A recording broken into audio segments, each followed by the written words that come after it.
이 글씨 한번 보실까요?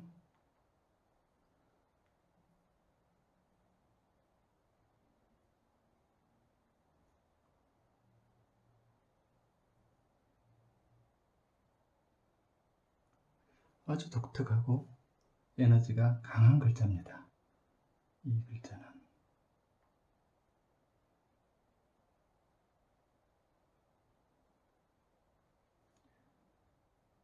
좋아해, 좋아해, 좋아해. 최근에 이런 말 써보셨나요? 안 써보셨다면 굉장한 아이템을 지금 활용하지 않고 계시는 것이기도 하죠. 좋아해가 무슨 뜻일까요? 누군가를 좋아한다는 것은, 무엇을 좋아한다는 건 뭘까요? 이 아무도 궁금해하지 않을 것 같은 것에 굉장한 보물이 들어있다는 겁니다. 누굴 좋아한다는 것은 좋아할 때 어떤 일이 생기는지 기억하시죠?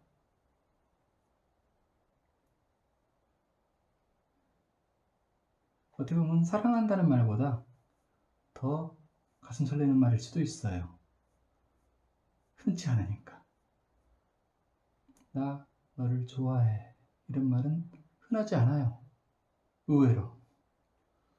나 짜장면 좋아해. 이건 흔하겠지만 사람 대 사람이 좋아한다는 것은 아주 그 에너지가 큰 거죠. 우선 이 지읒을 오늘 여러분께 소개합니다.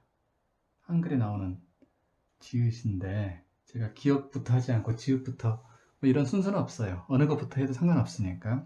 이건 어떤 거냐면요. 뭔가 솟아오르는 것을 눌러놓은 겁니다. 덮어놓은 것이에요. 덮다. 이런 의미를 가지고 있어요.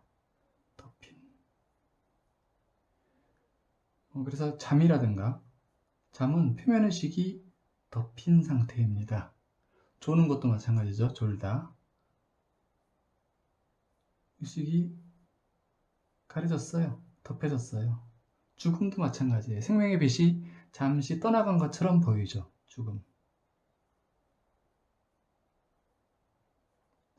없어진 건 아닌데 그런 것처럼 이런 덮여진 것이 내면에 있던 것이 즉 잠재되었던 것이 그 지읒은 한마디로 말하면 잠재입니다.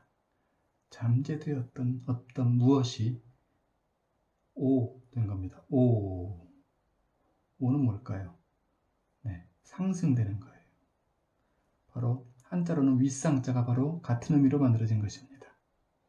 위로 올라가는 모음은 방향을 뜻하는 것이 기본적으로 깔려 있어요. 위로 올라가는 것, 높이, 솟다, 높을 고자, 한자도 마찬가지예요. 발음은 한글이기 때문에.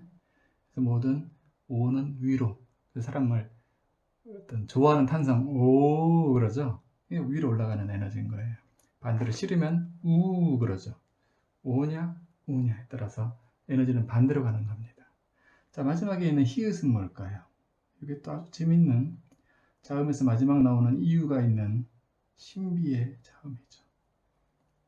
이것은 화난 겁니다. 화나다.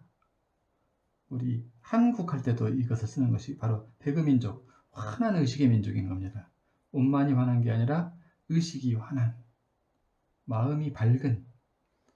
그래서 뭐 하늘이라든가 모든 그 지극한 아름다운 거룩한 그런 것에 쓰이는 겁니다. 할렐루야, 뭐 하나님 하듯이 환희 하듯이.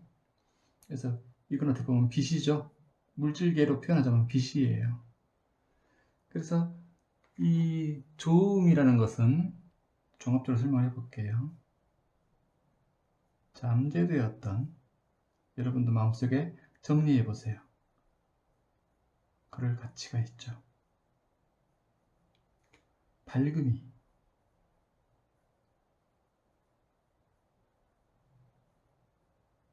밝음이란 것은 기쁨을 얘기하죠. 기쁨엔 또 다른 의미가 있습니다만 그건 나중에 자세히 하기로 하고 기억할 때 하기로 하고 그 긍정적인 마음, 환한 마음, 밝은 마음이 솟아난다예요.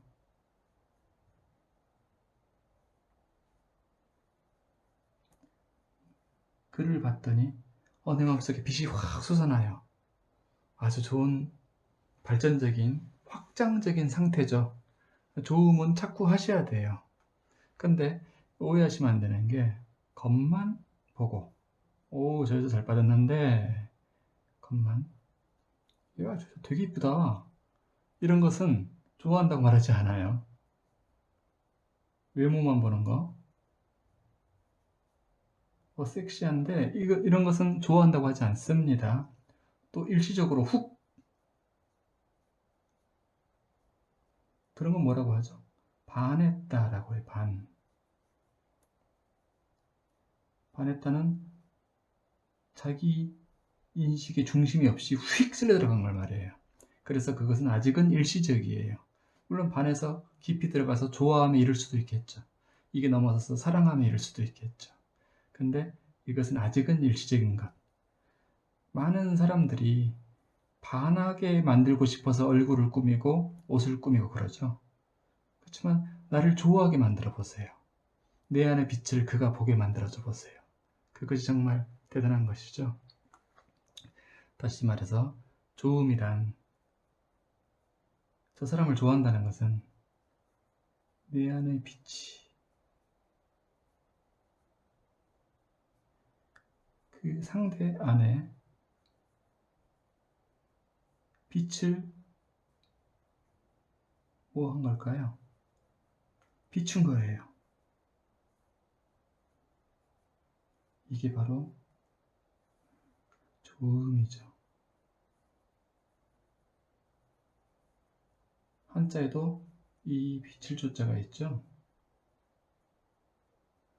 이것은 바로 이 에너지를 가지고 있는 거예요. 비추는 에너지. 그래서 조견이라는 말, 나중에 뭐 이런 것도 제가 말씀드릴 날이 있겠습니다만은 조견은 비추어 보는 거예요. 바로 내 안의 빛으로 상대 안의 빛을, 모든 존재 안의 빛을, 모든 존재 안의 신성을, 그걸 나마스테라고도 하죠. 자, 그러면 반대말도 있잖아요.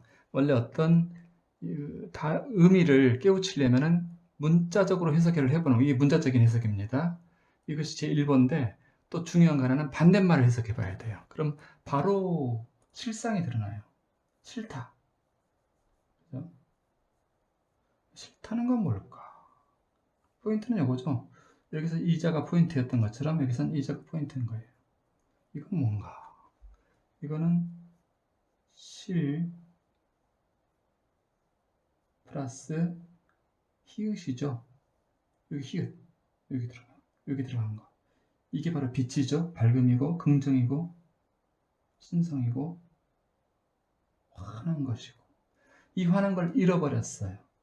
자, 여기서 조자가 이거와 통한다고 했듯이 한자가 한글하고 통하는 겁니다. 이 소리이기 때문에 결국은 통해요. 빛을 잃어버린 상태, 싫은 거예요. 즉 누구를 싫어한다는 것은 내 안의 어둠으로, 빛 없음으로, 어둠은 실은 존재하지 않죠. 빛의 부재만이 존재할 뿐이죠. 내 안의 어둠으로, 상대 안의 뭘 본 거죠? 어둠이 빛을 볼 수 있을까요? 불가능해요. 예를 들어서 시커먼 선글라스를 끼고 상대의 그 환한 밝은 어떤 빛을 볼 수 있을까요? 없어요. 상대 안에 어둠을 본 거예요. 어둠은 어둠밖에 못 봅니다. 빛은 빛밖에 못 봐요. 상대 안에 어둠을 본 거예요. 그게 싫어함입니다. 누구를 싫어하는 게 더 익숙하신가요? 아니면 누구를 좋아하는 게 익숙하신가요? 얼굴 표정에서 싫을 때는 정시를 하지 않고 삐딱하게 보고 입은 내려갑니다. 왜 내려가느냐? 상대방을 받아들이고 싶지가 않은 거예요. 받아들이는 입은 이렇지가 않습니다. 받아들이는 입은 항상 미소를 짓죠. 왜냐하면 이게 그릇이 되니까. 그래야 받아들일 수 있어요. 그래서 좋음과 싫음을 오늘 구분해 보시고 내가 무엇에 익숙한지, 익숙하지 않았 예를 들면 저희 아버지처럼 돌아가셨지만 저희 아버지께서 평생을 어머니한테 옛날 분들 다 그러셨지만 사랑한다는 표현 이런 달달한 표현을 한 번도 안 해보셨어요. 그래가지고 저희가 이제 아버지의 노년에 아주 늙음하게, 젊었을 적엔 호랑이였지만 한번 권해봤어요. 아버지, 엄마한테 좀 사랑한다고 해보시죠. 그러면 얼마나 엄마가 좋아하실까요? 했더니 저희 아버지께서 고민을 탁 하는 표정을 지으시는 거예요. 그랬더니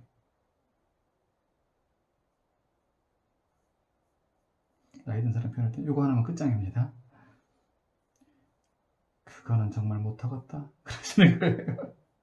사랑한다는 말. 아니 왜요? 그랬더니 그 말은 200만 원 줘도 못하겠다. 아주 구체적인 수치까지. 못해. 이렇게 어려운 거예요. 어려워요.